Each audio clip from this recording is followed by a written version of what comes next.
ఏలేశ్వరం అడ్డతీగల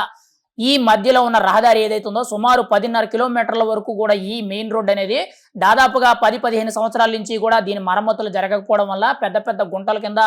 ఈ రోడ్ అనేది తయారవడంతో అటు వెళ్తున్న వెహికల్స్ ప్రతిదీ కూడా తిరగబడిపోవడం, దాని గురించి ఒక సోషల్ మీడియా ఇన్ఫ్లుయెన్సర్ అనేది ఒక వీడియో తీసి డిప్యూటీ సీఎం పవన్ కళ్యాణ్ గారికి ట్యాగ్ చేస్తూ ట్విట్టర్లో పోస్ట్ చేయడం జరిగింది. 24 గంటల్లోపే డిప్యూటీ సీఎం గారి కార్యాలయం నుంచి ఆ పోస్టుకు స్పందించి యుద్ధ ప్రతిపాదికన కాకినాడ జిల్లా అధికారులు ఎవరైతే ఉన్నారో వాళ్ళందరికీ కూడా ఆదేశాలు జారీ చేస్తూ 10.5 కిలోమీటర్ల రోడ్ ఏదైతే ఉందో ముందు గుంతలన్నీ కూడా మరమ్మతులు చేసి రోడ్ అంతా కూడా లెవెల్ తీసుకొచ్చిన తర్వాత వెంటనే కూడా కొత్త రోడ్డు నిర్మాణం పూర్తి చేయాలని చెప్పి ఆదేశాలు జారీ చేయడం జరిగింది.